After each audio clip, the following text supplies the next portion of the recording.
This is Anita from thatanitalive.com, your place for inspiration for Christian living.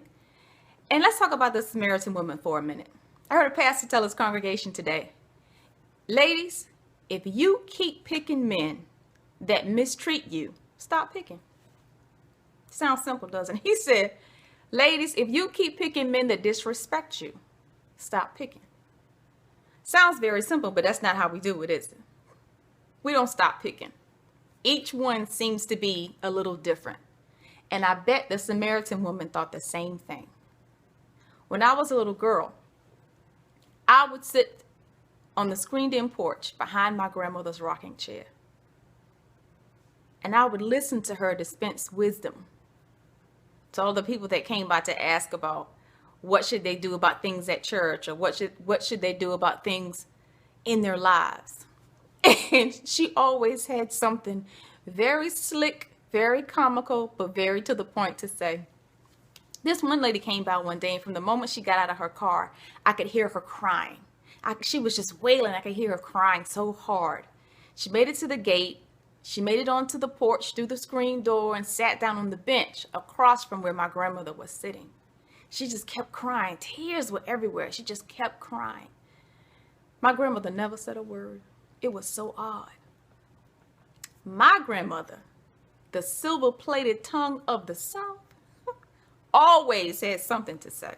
This particular day, she didn't say a word. She didn't even offer the lady anything. Now, y'all know, growing up in the South, that's the first thing you do when somebody comes to your house. When they walk through the door, you offer them something. Cake, pie, water, Kool-Aid, something.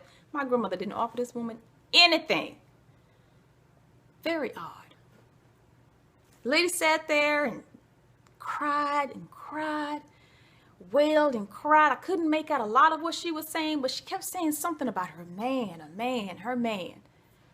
15, 20 minutes later, she left. She said she had to go to work. The day went on. Dinner time came. My cousins came in. My grandfather came in from off the tractor. Ate dinner. As my cousins ate, I just kind of pushed my food around on the table. My grandfather finished his dinner, finished the evening news, and he left. My cousins finished their dinner, and they left. After they left, I finished my meal. Picked up my glass off the table and ran it into the kitchen to my grandmother. I was so excited. Picked up my plate off the table, ran into the kitchen to my grandmother. I couldn't wait to ask her. I just knew she had forgotten I was behind that rocking chair.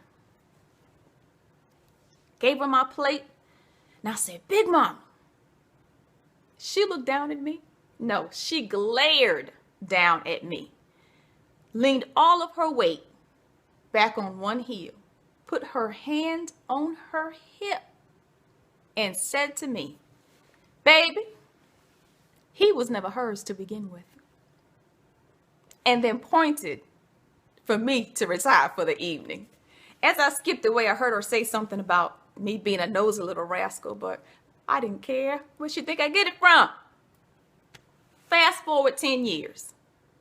My grandmother and I in the grocery store. My mom dropped us off at the grocery store, and she went across the bridge to the laundromat. I'm just kind of dawdling along behind my grandmother in the grocery store, and I look up, and lo and behold, guess who is coming toward us?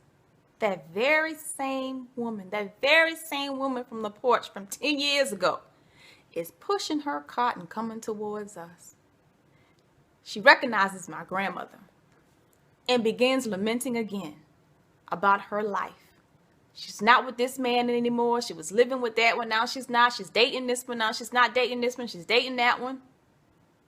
My grandmother, the silver-plated tongue of the South, leaned all of her weight back on one heel, put her hand on her hip, looked at that woman and said, It was a dog when you tied it up. Then proceeded to push her cart on off the aisle. And the lady went off in her direction. Now, the Bible does not say that the Samaritan woman had a child. But let's just pretend for a second. Because the lady on the porch and in the grocery store, she does have children. And her daughter, my age, is living the same life right now that her mom lived all those years ago. That's how dysfunction moves from generation to generation, from mother to daughter, from father to son. The Samaritan woman, I ask, just step back, take a deep breath, and look at your life. Are you the Samaritan woman?